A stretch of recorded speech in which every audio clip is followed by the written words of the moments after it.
Selamat datang di channel Kitab Mawas Diri. Jangan pernah lupa diri, dan jangan pernah lupakan dari mana kamu berasal. Sebelum kita masuk ke pembahasan video kali ini, harap dipahami, ini adalah semacam pupu atau langgam yang sudah saya terjemahkan ke dalam bahasa Indonesia. Jadi, mari kita mulai. Riwayat Sunan Kalijaga bagian pertama. Diambil pupuh-pupuh dari babat tanah Jawa yang berkaitan dengan riwayat Sunan Kalijaga. Pupuh dan Danggulo. Diceritakan kemudian tentang Adipati Tuban, Kirangga Wilwatikta, beserta permaisurinya, Sang Bunga Retno Dumilah, putri cantik pemberian dari Raja Brawijaya ketiga. Dari keraton Majalengka atau Majapahit, Sang Dia Retno Dumilah sudah berputra, lelaki dan perempuan yang sulung. Kimas Sahid namanya, sangat tampan, gagah dan tinggi, memakai perhiasan kepala semakin tampan, halus tingkah lakunya, tak bercacat dan tak berciri. Hanya satu kekurangannya, Raden Sahid, yaitu suka bermain judi. Putra bungsu seorang wanita cantik bernama Dewi Rasa Wulan, bagaikan dia atau Dewi Ratih rupanya. Sang ayu suka bertapa, bertambah cahayanya bagaikan bulan, memikat hati jika dilihat, sopan bila berbicara, halus tingkah lakunya, setiap geraknya membuat getarnya hati. Bahkan sesama wanita pun akan terpikat olehnya. Pupuh Asmaradana, waktu itu yang bagaikan Dewi Ratih atau Dewi Rasa Wulan, dipanggil oleh Ramanda menghadap tepat berada di sebelah kiri ibunya, sedangkan putra pria atau yaitu Raden Sahid menghadap tepat di depan atau Ramandaya. Sang Adipati berkata lembut, "Putraku, menikahlah. Pilihlah di antara para putri dari para adipati. Apabila ada yang menarik hatimu, katakanlah kepada ibumu. Aku yang akan melamar nanti." Sang putra tak menjawab, lantas pergi ke tempat judi. Kembali berkata sang adipati kepada putra wanita, "Rasa Wulan putriku, kamu saja menikahlah. Kamu sudah dewasa." Dia Rasa Wulan menjawab, "Nanti saja saya akan menikah. Apabila Kang Mas atau Raden Sahid telah menikah, baru saya mau menikah. Sekarang belum saatnya. Saya masih suka bertapa, keluar masuk gua yang sepi." Sang ibu hanya bisa menangis atau mendengar penolakan kedua putrinya, tak bisa lagi menghalangi kehendak keduanya. Berganti cerita selain sang Adipati Tuban, kini menceritakan putra beliau yang tengah pergi ke tempat perjudian, mengadu ayam sudah kalah, dadu dan kartu tak mendapatkan kemenangan. Harta yang dibawa habis sudah, ayamnya dijadikan taruhan, tapi tetap saja mengalami kekalahan. Marahlah Kimas Sahid, lantas pergi menghadang setiap orang di tengah jalan, merampok pekerjaannya. Seperti itulah pekerjaannya tiap hari, manakala kalah berjudi, merampok setiap orang di jalan, tak memiliki rasa takut sedikit pun. Sudah terkenal sang putra atau Adipati Tuban dikdaya saat menghadang setiap orang di jalan, merampok pekerjaannya, terdengar oleh Kanjeng Sunan Benang. Apalagi putra atau Adipati Tuban menjadi perampok, membunuh orang yang dirampoknya di tengah jalan. Kanjeng Sunan pelan berkata kepada seluruh para murid, "Mari ikut aku untuk menggoda manusia yang kelak bakal menjadi seorang wali terkenal, yaitu Ki Sahid putra atau Adipati Tuban.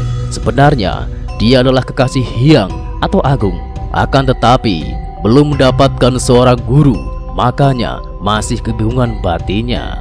Kemudian lengkaplah berkumpul semua murid. Kanjeng Sunan Benang siap sedia. Sangat indah busana yang dikenakan, memakai sorban yang direnda, jubahnya dari sutra, tongkatnya sepuhan emas, ujungnya dihiasi dengan mutiara. Kanjeng Sunan lantas berjalan, diiringi para murid. 20 orang jalan kaki semua, hendak sholat ke Mekah. Sampailah di sebuah jalan, tempat di mana Sang Bagus berada, yaitu sang putra Tuban. Kimas Sahid melihat bahwa ada seorang ulama tengah lewat. Tongkatnya berkilauan, bersepuh emas dan berhias mutiara segera diikuti. Ki Mas Sahid berkata, "Paman, mana tongkatmu?" Yang terlihat bergalauan aku minta, jika tidak diberikan akan aku rebut. Jika hendak menusuk diriku, segeralah kamu tusuk. Pilih tubuh yang belakang atau yang depan. Kanjeng Sunan tersenyum dan berkata, "Jebeng, kamu telah salah sasaran. Kamu meminta tongkatku hanya melelahkan dirimu saja, sebab tidak begitu mahal harganya. Jika kamu suka harta duniawi, intan, dan kencana, sekarang ambillah cuma-cuma kencana dan intan anugerah." Sebuah pohon kolang-kaling ditunjuk oleh Kanjeng Sunan Benang berubah menjadi emas berkilauan, menjadi intan dan mutiara, tergelar indah menyilaukan. Ki Mas Sahid terkesima melihatnya, terpaku tak bisa berkata-kata. Kanjeng Sunan lantas berjalan, pelan langkahnya, memang disengaja, maksudnya hendak menanti yang tengah merampok. Baru saja satu langkah, Ki Mas Sahid seketika ingat, merasa jika kalah luhur atau utama. Sudah menjadi takdir Ki Mas Sahid, takdir Hyang Sukmana, Kaukas, atau maha gaibnya gaib. Saat itulah sudah sampai waktunya, tergerak hatinya pada keutamaan, pertanda dirinya adalah keturunan para bunga atau para luhur juga, terpikat ilmu sejati, keluhuran jiwa raga. Cepat dia mengikuti langkah kaki Sunan Benang, tak bersuara, hanya mengikut saja hingga tiba di tengah hutan. Berhenti Kanjeng Sunan Benang dan berkata kepada yang tengah mengikuti atau Raden Sahid, "Jebeng, anakku, apa maumu?" Hingga terus menguntit jalanku, mengikut orang yang hendak sholat. "Apa ingin menjadi makmum, oh anakku?" Mas Sahid menjawab sambil menyembah, "Hamba mengikut jalan paduka, oh Sang Wiku. Hamba berkehendak untuk berguru, ingin menjadi seperti sang yogi, terlaksana apapun yang dikehendaki. Mohon hamba diwejang, berilah petunjuk kepada hamba ilmu yang seperti Jeng Sunan miliki. Hamba benar-benar mohon untuk diwejang. Hamba berjanji setia atau menjalani sebagai murid." Kanjeng Sunan Benang lantas berkata, "Benarkah kamu anakku? Tidak bohong kepada Hyang Manon atau Tuhan, tidak bohong jika kamu sanggup untuk berguru, ingin seperti diriku, terlaksana apa yang dikehendaki. Apabila benar-benar mantap, pasti akan dikabulkan. Tapi berat maharnya untuk menjadi wali utama, bukan harta untuk dijadikan mahar, hanya rela, setia, dan pasrah, tak ingkar jika sudah berjanji, mengasihi guru, takut kepada Hyang Agung atau Tuhan. Aku tidak percaya jika hanya ucapan saja. Aku percaya jika sudah dinyatakan, kenyataan sebagai bukti ucapan orang yang sanggup setia. Apakah kamu berani, anakku? Aku tanam di tengah hutan belantara selama 100 hari. Jika kamu berani, pasti akan menjadi Syekh Waliullah atau wakil Allah." Ki Mas Sahid menyembah sembari berkata, "Hamba mematuhi kehendak Kangjeng, tak akan berbohong kepada Hyang Manon. Walau harus mati, hamba tidak akan takut." Jeng Sunan lantas memeluk sembari tersenyum dan berkata, "Sesungguhnya aku hanya penunjuk jalan semata kepada dirimu Ki Syekh Malaya atau Raden Sahid. Sesungguhnya kamu sendiri yang bisa menemukan kesejatian.